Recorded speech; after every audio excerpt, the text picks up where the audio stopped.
বাবার আমি বিচার চাই, আমার বাবার আমি বিচার চাই। আমার বাবা হত্যা করছে এই অভিযোগে আমি থানাতে গেছি। উনি ভালো মন্দ তো কথা বলতে পারে, কিন্তু উনি যে বিহেভটা আমার সঙ্গে করছে তাতে করে আমি বুঝলাম যে দেশের আইন কানুন মনে হয় আর নেই। কত টাকার কাছে প্রশাসন বিক্রি হয়েছে যে আমার বাবার বিচার নিচ্ছে না। যাদের টাকা পয়সা আছে তাদের বিচার আছে, যারা গরিব তাদের বিচার নাই। আমি আমার বাবার বড় মেয়ে, আমি আমার বাবার হত্যা মামলার বিচার চাই। কেন প্রশাসন বিচার নিচ্ছে না? কেন মামলা এন্ট্রি হচ্ছে না? ওখানে প্রশাসন তো আমার বাবা নিজেই উদ্ধার করছে, তারপর কেন প্রশাসন বিচার নিচ্ছে না এবং দিচ্ছে না? আমরা এর বিচার চাই, এর বিচার চাই। আমার বাবাকে যেভাবে হত্যা করা হয়েছে প্রশাসন নিজে স্বীকারোক্তি, আমার বাবা নিজে স্বীকার করছে আমার বাবা কিভাবে মারছে।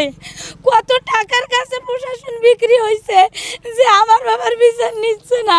আমার ছোট ভাই 2 দিন প্রশাসনের কাছে গেছিল, আমার ভাইকে ফিরিয়ে দেওয়া হয়। সেখান থেকে আজকে 7 দিন হয়ে যাচ্ছে, আমরা কোনো বিচার পাচ্ছি না। দেশে কি প্রশাসন নাই? আমরা কি বিচার পাবো না? তাহলে আজকে আমার বাবা গেছে, কালকে আমার চাচা যাবে, পরশুদিন আমার ভাই এভাবে মারবে, তাহলে কি আমরা এর কোনো বিচার হবে না? আমরা গরিব বলে আমরা কি মানুষ না? আমাদের কি জীবন না? আমাদের কি জীবনের কোনো নিরাপত্তা নাই? আজকে আমরা 3 ভাই বোন, কত লোকের কত পা ধরছি, কত লোকের কত হাত ধরছি, তবু কোনো আমরা বিচার পাচ্ছি না। আজকে এই মিডিয়া আসছে, কালকে ও মিডিয়া আসছে, মুখের স্বীকারোক্তি নিয়ে যাচ্ছে, ওই পর্যন্ত শেষ হয়ে যাচ্ছে, আমরা কোনো ফলাফল পাচ্ছি না। আজকে 7 দিন অবধি কোনো প্রশাসন আমাদের বাসায় ইনকোয়ারির জন্য আসছে।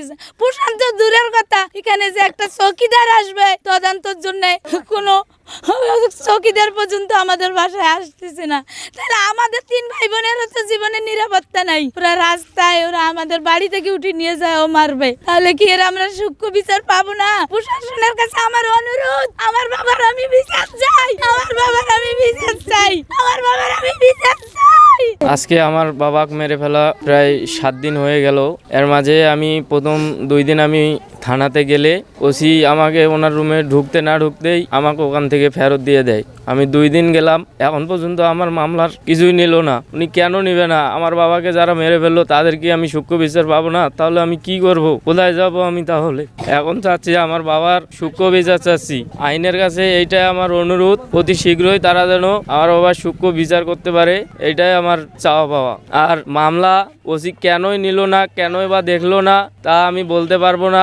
উনি কি কারণে আমার মামলা গ্রহণ করলো না, এইটারও আমি বিচার চাই। যে আমি আমার বাবা হত্যা করছে এই অভিযোগে আমি থানাতে গেছি। উনি ভালো মন্দ তো কথা বলতে পারে, কিন্তু উনি যে বিহেভটা আমার সঙ্গে করছে তাতে করে আমি বুঝলাম যে দেশের আইন কানুন মনে হয় আর নেই। তাহলে আমরা এখন কি করতে পারি? তাহলে আমরা কি আইন, জনগণেরা আইন তৈরি করবে না প্রশাসন দিয়ে আইন দমন করবে? এটা আমার চাওয়া পাওয়া। আর হয়েছে সেখান থেকে পুলিশ নিজের হাতেই উদ্ধার করছে। পুলিশ নিজেই আমার শ্বশুরের বাঁধন কেটে দিয়ে সেখান থেকে উদ্ধার করে, তবুও কেন পুলিশ কেন কেস নিচ্ছে না? দেশের আইন কি করছে, দেশের প্রশাসন কি করছে? এরকম যদি চলতে থাকে আমরা তো দেশের মানুষ বাঁচতে পারবো না। যিনি মারা গেছে উনি আমার চাচা হয়। পুলিশেরা তো ওখান থেকে মারামারি ওখান থেকে উদ্ধার করছে, আসামিকেও সাথে নিয়ে গেছে, তাহলে সবাই প্রশাসনের কাছে যাচ্ছে, কেস নিচ্ছে না কেন? ওরা কত টাকা দিয়ে ওদেরকে দমায় রাখছে, সে কতদিন থেকে আমার ছোট ভাইটা যাচ্ছে প্রশাসনের কাছে, উনি মুখ তুলেও তাকাচ্ছে না, করছে কি এই কাছে আমরা নিব না। কিন্তু ওরা তো নিজে আসামি সহ উদ্ধার করছে, ওরা তো নিজে মেডিকেলে নিয়ে গেছে, এবং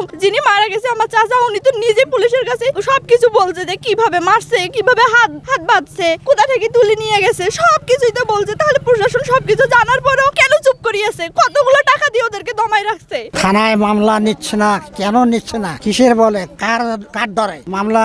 আমরা মামলা করব, সে নেবে না, থানায় নেবে না, এর কারণটা কি আমরা জানতে চাই।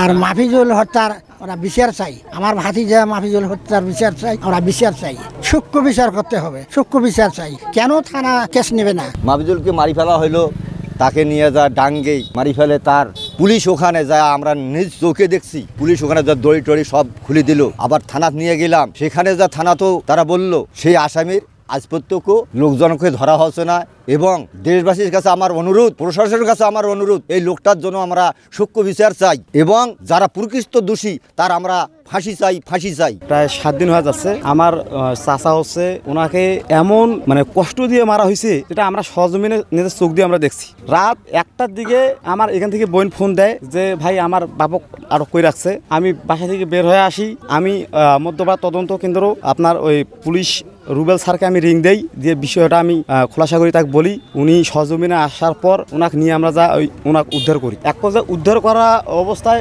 মানে রুমের মধ্যে দেখি হাত পার মধ্যে কবজির মধ্যে বাঁধন, এইখানে বাঁধন, পার একদম নিচ পর্যন্ত বাঁধন, গলাত কাপড়, আপনারা দেখছেন অলরেডি সবগুলা গলাত কাপড়, মানে মুখ মানে কথা যদি বলতে না পারে এই অবস্থা। যাই হোক, আমরা এই ঘরের ভেতর থেকেই যে মালগুলো পুলিশের মানে মাধ্যমে যে মালগুলো আমরা নিজের সজমিনে আমরা আমাদের চোখ দিয়ে দেখছি, তার মধ্যে সব থেকে মানে গুরুত্বপূর্ণ বিষয় হলো কাঁচা এরকম ইয়োর ডাল।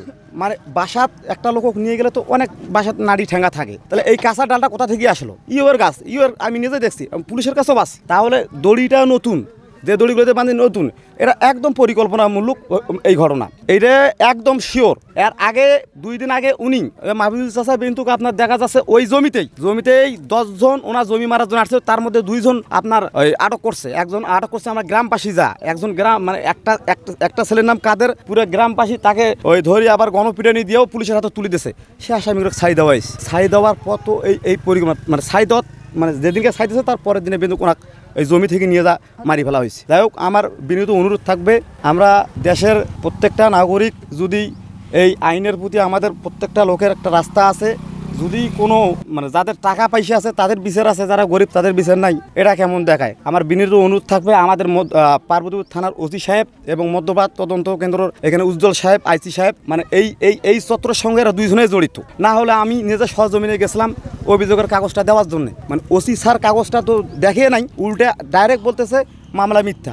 আমরা অভিযোগ দিছি, অভিযোগের কাগজটা সহজমিনে দেখবে, উনি তদন্তের জন্য পাঠিয়ে দেবে, পাঠিয়ে দেওয়ার পর মিথ্যা না সত্যি, যেটা সত্যি সেটা উনি তুলে ধরবে, কিন্তু উনি কাগজে দেখা নাই উনি কত টাকার বিনিময়ে উনি বিক্রি হয়ে গেছে। তা আমার বিনীত অনুরোধ থাকবে, ওনার না এখন অভিচারক মানে শাস্তি হওয়ার দরকার, নাহলে আমরা গরিব মানুষেরা কোথায় যাবো?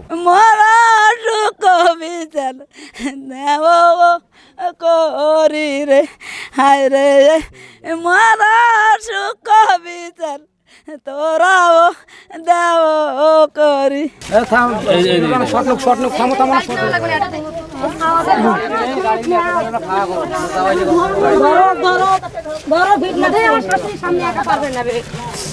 ফিট লাগছে।